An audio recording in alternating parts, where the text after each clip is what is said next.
नमस्कार, आदाब, मैं अफसर अली, आप देख रहे हैं एशियन न्यूज। आपका स्वागत है हमारे शो आपकी आवाज में। आज हम आपकी ही आवाज पहुंचाने वाले हैं राष्ट्रपति जी के पास, क्योंकि मुद्दा जुड़ा हुआ है राष्ट्रपति, वो राष्ट्रपति जिन्हें मिसाइल मैन कहा गया है। जी हाँ, हम बात कर रहे हैं एपीजे अब्दुल कलाम जी। एपीजे अब्दुल कलाम से कुछ यादें आज हमारे साथ मौजूद हैं और उन यादों को साझा करेंगे आप ही लोगों से, क्योंकि आज हम किसानों के बीच हैं और कोई एक ऐसे शख्स जो अपने आप को एपीजे अब्दुल कलाम के शिष्य बताते हैं, जो एपीजे अब्दुल कलाम से प्रेरित होकर उन्हें लेटर लिखा करते थे और उन लेटर्स को, वो लेटर्स किस तरह हुआ करते थे, क्या उनमें बातें हुआ करती थी, आज आपके सामने लेकर आने वाले हैं और जानेंगे रविशंकर शर्मा से। रविशंकर शर्मा आज हमारे साथ मौजूद हैं। तकरीबन 12 से 15 साल पहले जब वो एपीजे अब्दुल कलाम को लेटर लिखा करते थे, अब उन लेटर्स में क्या होता था, क्या बातें होती थी, क्या वो किसानों के मुद्दे को लेकर कोई बात तो नहीं थी 15 साल पहले, वही आज मुद्दा हम रविशंकर शर्मा से बात करके आपसे साझा कर रहे हैं। रविशंकर शर्मा जी, आपका स्वागत है एशियन न्यूज में। सबसे पहले मैं सभी पत्रकार भाई बहनों को हाथ जोड़ करके नमस्कार करता हूं, प्रणाम करता हूं। और मैं एक किसान का बेटा हूं, मैं स्वयं एक किसान हूं और मैं श्री माननीय कलाम जी का शिष्य हूं। आप मेरा आधार कार्ड नंबर देख सकते हैं, दोनों तरफ से दिखाइए इसको। और इसके बाद आप मेरे खेत की खतौनी देखिए, ये दूसरा चक नंबर है मेरा, इसकी खेत की खतौनी देखिए। इसके बाद तीसरा चक है मेरा, इसके खेत की खतौनी देखिए।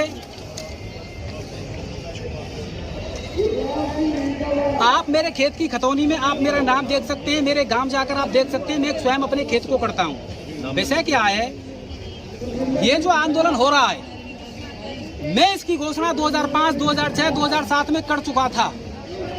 मैं माननीय कलाम जी से लेटर डालता था, समस्याओं पर डालता था। सर, भारत के जो नेता हैं वो लोग भारत की समस्याओं पर जितना ध्यान देना चाहिए वो नहीं दे रहे हैं।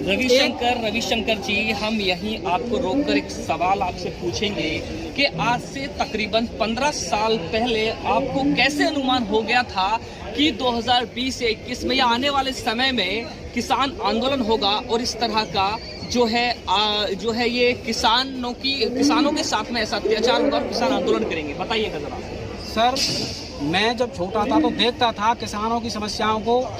सन 1967 में एमएसपी लागू हुआ और एमएसपी पर खरीद होती नहीं है, किसान की लागत बढ़ती जा रही है और किसान की जो आमदनी है वो घटती जा रही है। तो मैं किसानों की बातों पर, विशेषकर छोटे छोटे किसानों पर, और जो भी समस्या थी भारत की, एक समस्या नहीं है, काफ़ी समस्या थी, उन पर मैं पत्र लिखता था कि सर ऐसा होना चाहिए, इसमें ऐसा होना चाहिए, और हमारे जो देश के नेता हैं वो जो करना चाहिए वो नहीं कर पा रहे हैं, इनका सॉल्यूशन क्या होगा। तो हम इस पर एक आंदोलन भी करने वाले थे, वो आंदोलन क्यों नहीं हो पाया और क्या क्या हुआ उसके मैं पूरे अपने पत्र दिखाऊंगा और आपके पास जो भी है वो पूरे प्रमाणित करूंगा।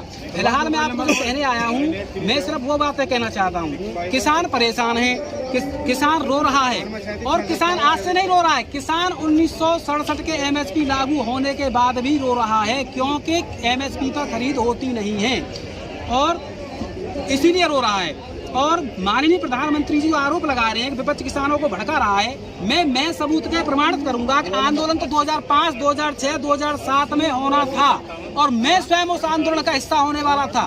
मैंने अपनी पूरी प्रॉपर्टी, अपनी पढ़ाई, सब कुछ दांव पर लगा करके कलाम जी को बोल दिया था कि मैं आंदोलन ऐसे करिए आप, लेकिन नेतृत्व नहीं करूंगा मैं, क्योंकि कोई सबूत है? हाँ जी, कलाम जी से मिले हैं? जी जी, मैं आपको मिलाने का सबूत दिखा रहा हूँ। ये मेरे उनके साथ मेरा फोटो है,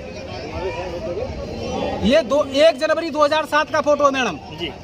और उसके बाद मैंने जितने भी लेटर लिखे उसके आप दिखा सकता हूँ मैं जी। आप देख रहे हैं किस तरह से ये रविशंकर लेटर्स दिखा रहे हैं अपनी, जो इन्होंने जी सेवा में माननीय एपीजे अब्दुल कलाम जी सादर चरण स्पर्श, ये जो लेटर लिखा गया है राष्ट्रपति भवन, राष्ट्रपति सचिवालय में सभी बहन भाइयों के सादर चरण स्पर्श श्री कलाम जी। आपके पत्र दिनांक 13 अक्टूबर का, ये जो लेटर है ये 13 अक्टूबर 2006 का है, के पत्र के लिफाफे पर कॉल करें, कल करें सो आज करें सो अब। इन्होंने एक स्लोगन भी लिखा है, इसमें अतः आपके पास भी आंदोलन के अलावा दूसरा विकल्प नहीं है। श्री माननीय कलाम जी, आपसे निवेदन है कि आंदोलन शुरू होने से पहले मैं आपसे मिलना चाहता हूँ। ये जो मिलने की बात कही है और ये लेटर लिख करके ये मुलाकात की थी जो है अपना अक्टूबर में 2006 में। अब इन्होंने फिर यहाँ पे 5 अक्टूबर 2006 को फिर लेटर लिखा था, सेवा में श्री माननीय APJ अब्दुल कलाम जी। अच्छा, मुझे ये बताइए, ये जो सारे लेटर आपने राष्ट्रपति को ही लिखे थे या फिर प्रधानमंत्री जी को भी लिखे थे उस टाइम? नहीं, मैं न तो किसी दल का समर्थक हूँ, न विरोधी हूँ। अच्छा। मैं उनको मानता था, उन्होंने हमारे देश के लिए बहुत कुछ किया, उन्होंने अपना जीवन पूरा लगा दिया। मैं उनके आदर्शों से, देशभक्तों के आदर्शों से मैं कुछ करना चाहता था इस देश के लिए, गरीबों के लिए, किसानों के लिए, लेकिन नेता नहीं बनना चाहता था। और मैं इसलिए उनकी समस्याओं पर पत्र लिखता था और उनसे पूछता था, सर इसकी समस्याओं का समाधान कैसे हो सकता है। और एक समस्या नहीं थी, मैंने जितने भी लेटर लिखे मैं आपको डेट वाइज बता दूंगा, आप RTI डाल करके उसको निकलवा सकते हैं। माननीय राष्ट्रपति सचिवालय में जो काम करते थे वहां जाकर के आप पूछ सकते हैं उनसे, RTI डाल सकते हैं, जो भी सच्चाई वो बाहर निकल आएगी। और मैं जानता था कि इन समस्याओं का समाधान नहीं हो रहा है। और ये जो आज आंदोलन हो रहा है ना, आज नहीं होता, 2 वर्ष बाद, 4 वर्ष बाद, 6 वर्ष बाद इससे बड़ा होता, क्योंकि वास्तव में किसान परेशान हैं, किसान रो रहा है। विपक्ष कोई नहीं भड़का रहा है, विपक्ष भड़का रहा है, नहीं भड़का रहा है इसके मैं नहीं कहूंगा, लेकिन विपक्ष नहीं भड़का रहा। सत्यता देख, वास्तव में किसान परेशान है। किसान की जो आमदनी है वो घट गई है, लागत बढ़ती जा रही है। किसान अपने बच्चे को न तो खिला सकता है, मध्यम वर्ग के स्कूल में पढ़ा नहीं सकता है, सब्जी तो रोटी खा नहीं सकता है, और बहुत परेशान है। विशेषकर छोटे किसान बहुत परेशान है। जिस देश में 80%, 70% किसान हो, उस देश का अन्नदाता अगर परेशान हो जाए तो वहाँ क्या हाल होगा। मैं सिर्फ इसीलिए यहाँ आया हूँ, न तो मैं किसी किसान संगठन से जुड़ा हूँ, न मैं किसी दल का समर्थक हूँ, न किसी दल का विरोधी हूँ।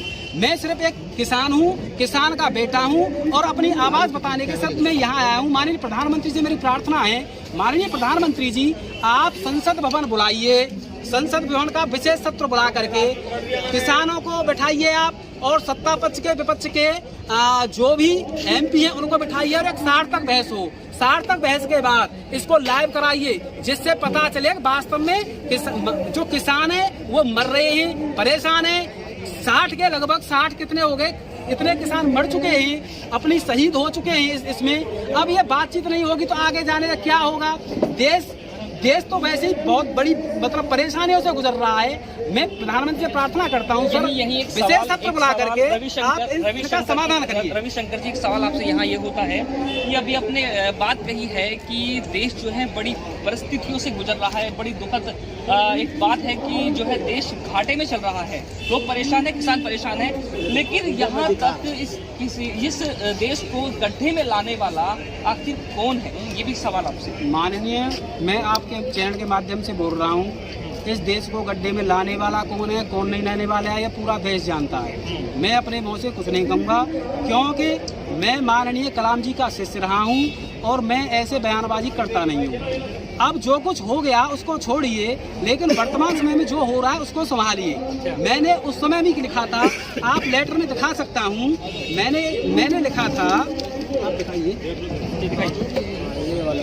ये मेरा लेटर है 5 अक्टूबर 2006। मैंने उसमें लिखा है,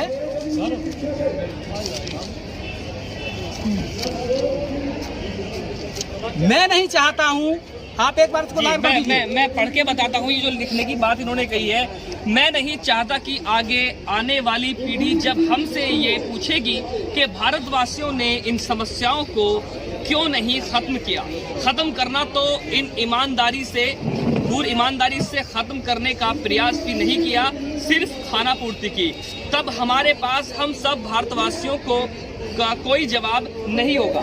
हम सब भारतवासियों के लिए धिक्कार है, इतनी समस्याएं हैं और संतुलन भी बिगड़ रहा है, फिर भी आराम से बैठे हैं। ये उस वक्त का है जो है। जी मैंने उस समय यहाँ तक बोल दिया था। मैंने उस समय, देखिए आप देख सकते हैं, 30 दिसंबर 2006 का लेटर है, जो मैंने 1 जनवरी 2007 को माननीय राष्ट्रपति भवन में जाकर के दिया था और माननीय कलाम जी से मिला भी था, जिसका मैं आपको फोटो दिखा रहा हूँ। ये फोटो है और ये लेटर मैंने इसको माननीय कलाम जी को दिया था। इसमें मैंने लिखा था, क्या लिखा था, मैंने इसमें लिखा था, जी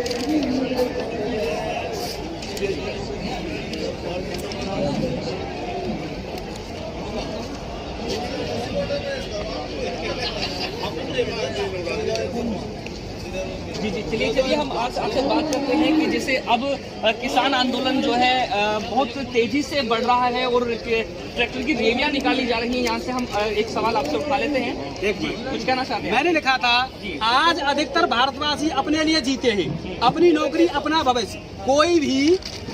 कोई भी देश की समस्याओं को नहीं उठाता है। यदि इसी को जिंदगी कहते हैं तो भारतवासियों शान से जियो।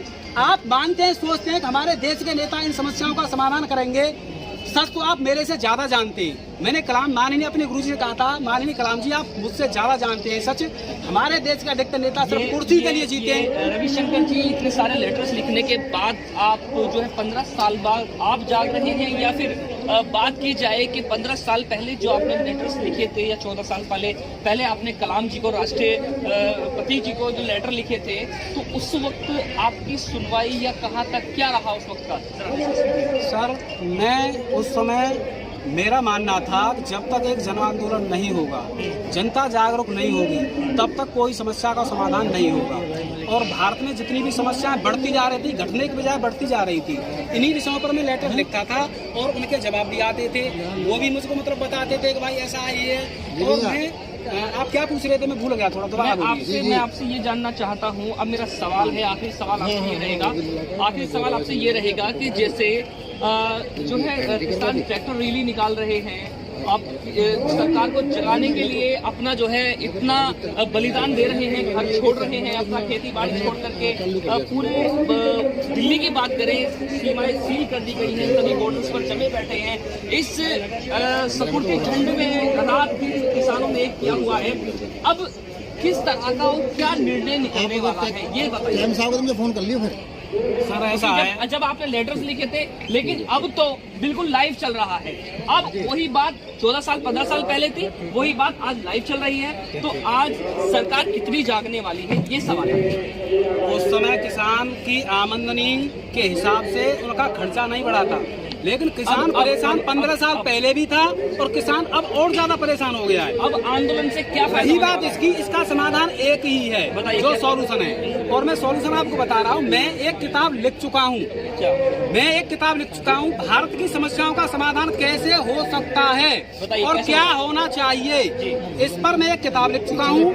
और उस पर मैं आने वाले समय में मार्च या अप्रैल में एक समस्या को लेकर के, व्यक्तिगत समस्या को लेकर के, मतलब मैं लखनऊ में अनशन, आमरण अनशन या धरना भी दूंगा। क्यों दूंगा? माननीय योगी जी एक बहुत अच्छे मुख्यमंत्री हैं, लेकिन गरीबों की आवाज उन तक नहीं पहुंचती है। अब क्या डिसीजन है, अब क्या निर्णय निकलने वाला है, ये मुझे किस तरह से निकले? हाँ निकलेगा, मैं उसका भी सोल्यूशन बता रहा हूँ आपको। मेरा मानना है, मैं ज्यादा तो नहीं जानता हूँ, अभी बच्चा हूँ, लेकिन मैं इतना जानता हूँ माननीय प्रधानमंत्री जी से, माननीय राष्ट्रपति जी से, जो वर्तमान में मैं हाथ जोड़ करके प्रार्थना करता हूँ, सर संसद भवन का आपातकालीन सत्र या विशेष सत्र बुलाइए। आप किसानों को बैठाइए, किसानों के प्रतिनिधियों को और एमपी सत्ता पक्ष के और एमपी जो भी विपक्ष के, उनको बैठाइए और एक सार्थक बहस कराइए, उसे लाइव दिखाइए। कोई निर्णय नहीं निकलेगा, कोई निर्णय नहीं निकलेगा। आपकी धारणाएं, आपकी भावनाएं बिल्कुल सही है, कोई निर्णय नहीं निकलेगा, ये मैं कह सकता हूँ, क्योंकि मैं किसान पुत्र हूँ। इतने सारे इस तरह के वार्तालाप हो चुके हैं, अभी कोई निर्णय नहीं निकलता नजर आ रहा है, क्योंकि संशोधन की बात चल रही है, केवल संशोधन की बात चल रही है। तो मैं इस फिलहाल जैसे कि आप देख रहे हैं, हम यहाँ किसानों के बीच हैं और रविशंकर जी से हमने जाना है 15 साल पहले जो इन्होंने लेटर्स लिखे थे, उन लेटर्स का जो नतीजा है, आज किसान अब दिल्ली के सभी बॉर्डर्स पर नजर आ रहे हैं। ये बात 15 साल पहले इन्होंने भविष्यवाणी नहीं कहूंगा मैं इनको, इन्होंने पहले ही भविष्यवाणी के साथ में अवगत करा दिया था पूर्व राष्ट्रपति APJ अब्दुल कलाम जी को। आज की रिपोर्ट में फिलहाल इतना ही। मैं अफसर अली, कैमरामैन के साथ। अपने क्षेत्र की पल पल की खबर पाने के लिए एशियन न्यूज चैनल को लाइक करें, कमेंट करें, शेयर करें और सब्सक्राइब करना ना भूलें।